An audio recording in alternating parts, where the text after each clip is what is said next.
बिस्मिल्लाहिर्रहमानिर्रहीम। अस्सलाम वालेकुम स्टूडेंट्स एजुकेशन फॉर ऑल में एक बार फिर आपको खुश आमदीद।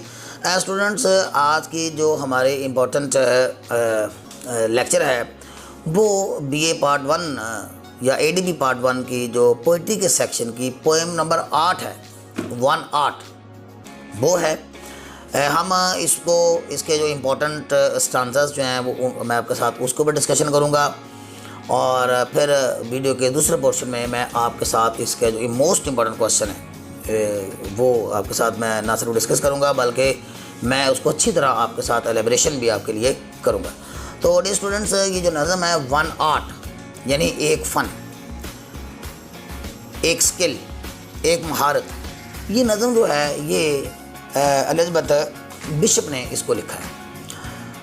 स्टूडेंट्स, इस नज़म में मुसन्फ़ा जो है अपना एक पॉइंट ऑफ व्यू पेश करना चाहती है।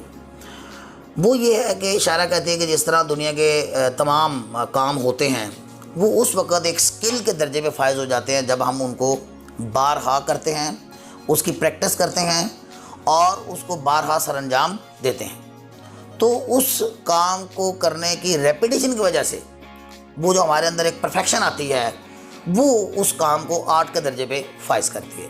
तो शायरा कहती है कि दुनिया का कोई भी आर्ट है वो हमारे लिए बेनिफिशियल होता है, हमारे लिए फ़ायदेमंद होता है, और वो आर्ट तभी आ सकता है जब हम उसकी क्या करते हैं, प्रैक्टिस करते हैं, उसकी बारहा उस काम को रिपीट करते हैं और उसको सरअंजाम देते हैं। तो मुसन्फ़ा कहती है कि जिस तरह दुनिया के तमाम जो आर्ट्स हैं या स्किल्स जो हैं वो प्रैक्टिस मांगते हैं, इस तरह मैं भी आपको एक आर्ट बताती हूँ। और वो आर्ट थोड़ा सा अजीब सा ही है, मुसन्फ़ा का अपना चूँकि पॉइंट ऑफ व्यू है। मैंने आपको बताया कि मुसन्फ़ा अपना पॉइंट ऑफ व्यू पेश करती है। मुसन्फ़ा कहती है कि चीज़ें खो देना और उसके ऊपर सब्र करना ये भी एक आर्ट है। अब the losses of the things is a part of life, क्योंकि चीज़ों का लॉस होना, चीज़ों का गुम हो जाना जो है वो हमारी ज़िंदगी का हिस्सा है, और तो हमें उसके ऊपर सब्र करना चाहिए, हमें रेजिग्नेशन शो करनी चाहिए, हमें जो हो गया सो हो गया जो है उसकी पॉलिसी इस सिलसिले में अपनानी चाहिए। तो इससे आपको ये फ़ायदा होगा, मुसन्फ़ा कहती है कि आपको वो जो इरिटेशन होती है at the losses of things वो नहीं होगी। और फिर मुसन्फ़ा जो है इस आर्ट के जो फीचर्स है वो बयान करने के बाद नज़म के दूसरे हिस्से में वो अपनी पर्सनल लाइफ से यानी अपनी ज़ाती ज़िंदगी से वो कुछ एग्जाम्पल्स और इलस्ट्रेशंस देती है, ये साबित करने के लिए कि art of losing thing is not difficult to learn. वैसे उसने मुसन्फ़ा ने लफ्ज़ इस्तेमाल किया है, the art of losing things is not hard to master, यानी इस फ़न के ऊपर मास्टर करना, महारत हासिल करना कोई मुश्किल काम नहीं है। यानी इसके लिए सिर्फ हमें अपने सिर्फ माइंड को थोड़ा सा चेंज करने की ज़रूरत है। मुसन्फ़ा बताती है कि फिर वो ज़ाती मिसालें देती है कि देखिए मुझसे मेरी माँ की घड़ी गुम हो गई, I lost my mother's watch. ये स्टांजा कोई 2 स्टांजे छोड़ के लास्ट के पोर्शन में नज़म के दूसरे पोर्शन में मौजूद है, जिसमें मुसन्फ़ा जो कहती है कि I lost my mother's watch, यानी मुझसे मेरी माँ की घड़ी गुम हो गई और वो बड़ी प्यारी तुझे बड़ी अजीज़ थी, लेकिन वो ना रही उसके पास। लेकिन शायरा ने उसके ऊपर सब्र किया, रेजिग्नेशन की, तो उसे कोई टेंशन इरिटेशन नहीं हुई। और फिर वो बताती है कि मेरे 2 घर थे या 3 घर थे, वो एक एक करके वो भी घर भी लूज़ हो गए। और फिर कहती मेरी एक अपनी एक रीलम थी, मेरी एक दुनिया थी जो जिसका मैं हिस्सा थी, वो भी मुझसे क्या है वो छिन गए।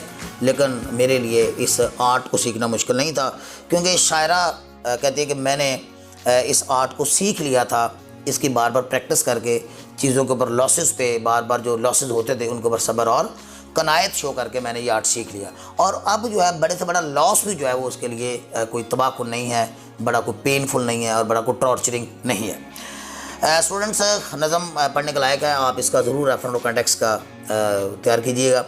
और इसका ये वाला स्टांजा जो मैंने अभी आपसे शेयर किया, I lost my mother's watch वाला जो स्टांजा है, इट्स वेरी सिग्निफिकेंट।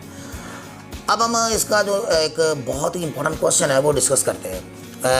क्वेश्चन है कि क्वेश्चन भी सवाल के स्टेटमेंट पे ही है, ज़रा स्टेटमेंट सुन लीजिए।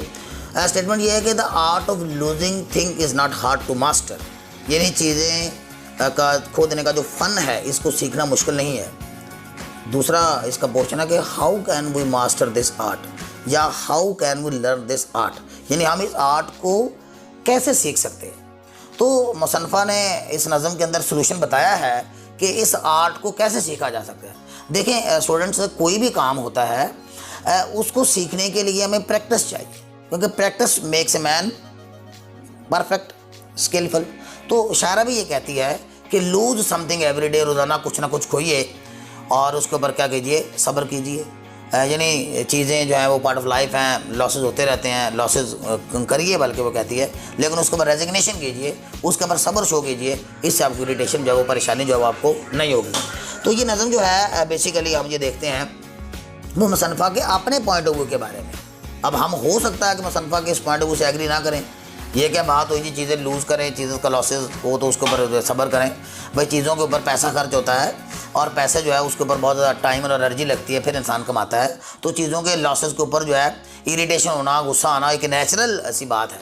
लेकिन शायरा ये कहती है कि आप इवन दैन जो है इसको प्रैक्टिस कीजिए, इसको सीखिए और फिर जो है आपके लिए परेशानी जो है वो नहीं होगी। तो ये हमारा इम्पोर्टेंट क्वेश्चन है कि how can we master this art. आप इस क्वेश्चन का आगाज़ यूँ कीजिए कि शायरा इस नज़म में चीज़ों अपना एक पॉइंट ऑफ व्यू पेश करती है चीज़ों के लॉसेस के हवाले से, और फिर उन लॉसेस को फेस करने का एक तरीका बताती है। और वो तरीका ये है कि आप उनको फेस करें और उसकी प्रैक्टिस कीजिए चीज़ों को लूज़ करने की, और उसके ऊपर सब्र जो है और पेशेंस जो है वो शो कीजिए। सवाल को जो एलेबरेट करना चाहें तो फिर आप ये बता दीजिए कि मुसन्फ़ा जो है अपनी पर्सनल लाइफ से, यानी अपनी ज़ाती ज़िंदगी से कुछ एग्जांपल्स देती है ये साबित करने के लिए कि देखिए ये चीज़ों के लॉसेस के ऊपर जो सब्र करने का जो आर्ट है ये सीखना मुश्किल नहीं है। तो यही डियर स्टूडेंट्स इसका इंपॉर्टेंट क्वेश्चन है कि how can we master this art, how can we learn this art. Hopefully students के आज का लेक्चर आपके लिए काफ़ी यूज़फुल साबित होगा। टिल नेक्स्ट वीडियो, अल्लाह हाफिज़।